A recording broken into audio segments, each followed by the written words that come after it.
मैं पहाड़ की दहाड़ जनता का सेवक सुंदर भाई नेताजी फिर आपके बीच में भू कानून को लेके, और जो उत्तराखंड देवभूमि कहा जाता है, और गोविंद बल्लभ पंत के टाइम पे जो हमारा यहाँ का कानून बना था कि बाहर का आदमी कोई जमीन ना ले, और उत्तराखंडी जो होगा भू कानून मूल निवासी वही यहाँ का अधिकार पाएगा।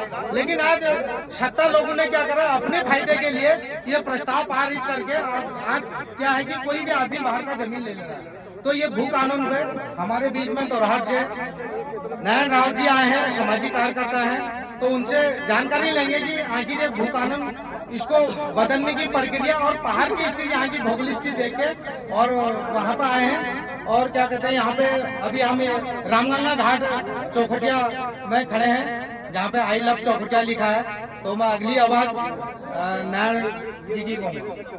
धन्यवाद सुंदर जी। मैं पहाड़ की दहाड़ के माध्यम से कहना चाहता हूं कि उत्तराखंड आज भू कानून और मूल निवास के ज्वलंत मुद्दे पर संघर्ष कर रहा है। और जब देश आजाद हुआ 1950 में प्रेसिडेंशियल एक्ट, राष्ट्रपति जी ने एक अध्यादेश जारी किया कि जो जिस राज्य का निवासी है वो उसी राज्य का स्थायी निवासी होगा।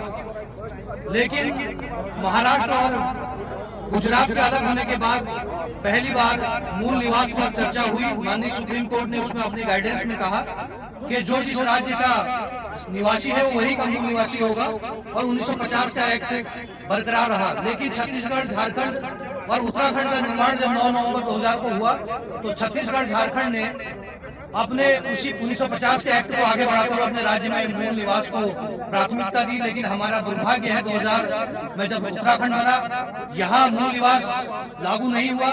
15 साल पहले से जो रह रहा था वो भी मूल स्थायी निवासी, 2000 के बाद 15 साल से जो रह रहा है वो भी स्थायी निवासी। तो पहाड़ में जो हमारे लोगों के हक थे वो बाहर के लोगों को मिल गए। वो कैसे मिले? उत्तराखंड से बाहर बरेली, किच्छा, तराई, बिहार, उधर दूसरे राज्यों के लोग आए और उन्होंने हमारे ही कई लोगों के साथ मिलकर जिन्होंने छोटी सी भूमि का टुकड़ा खरीदा, कुछ करा, सबने स्थायी निवास प्राप्त कर लिया और नौकरियां भी प्राप्त कर ली।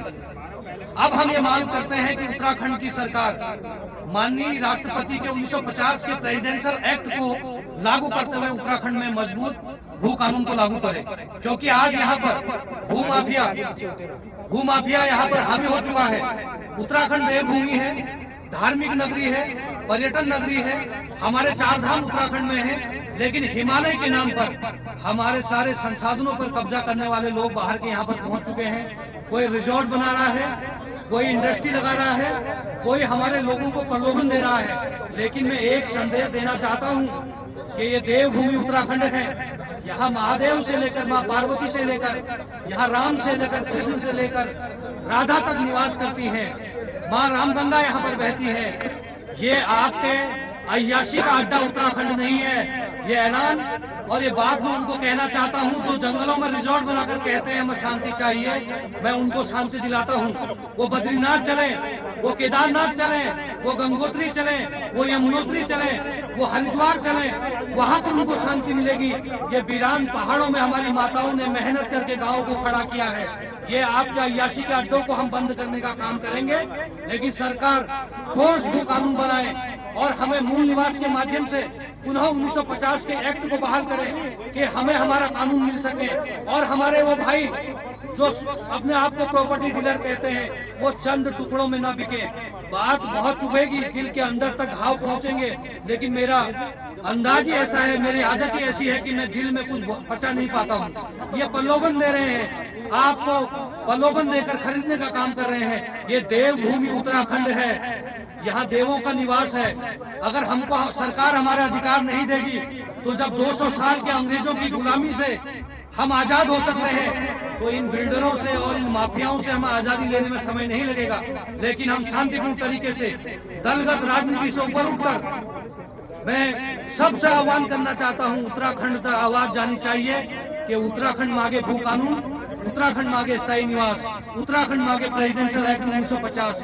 मैं पहाड़ की दहाड़ और सुंदर भाई का बहुत बहुत धन्यवाद देता हूं। मैं कोई राजनीतिक व्यक्ति के नाते नहीं बोल रहा हूं और मैं ये भी मानता हूं हर कोई किसी न किसी दल से जुड़ा है, लेकिन दल से बड़ा देश और देश के बाद दूसरे दर्जे पर हमारे बाद दल, हमारी विचारधारा, ये लड़ाई किसी दल की नहीं, ये लड़ाई उत्तराखंड बचाने की है। हमारे भू कानून और स्थायी निवास से हमारे लोग मजबूत होंगे, हमारी संस्कृति, हमारी सभ्यता, हमारा समाज बचेगा और इसीलिए हम देवभूमिवासी कहलाए जाएंगे।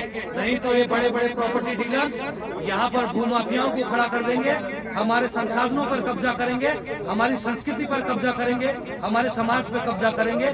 लेकिन जब तक हमारे उत्तराखंड के लोग, जागरूक लोग जिंदा हैं, ये सफल नहीं हो पाएगा। बहुत बहुत धन्यवाद। देखो, मोहब्बत नाम है गम का, ये शुरुआत से होती है, इसे पैदा किया है जिनने, ये खत्म सांसों में होती है। तो सांस वाली शब्द लास्ट में है। तो नारायण सिंह के भाषण से और आपको पूरे जानकारी से पता लग गया होगा कि जब तक सांस रहेंगे इस पे लड़ते रहेंगे और इसका बड़ा रूप देंगे।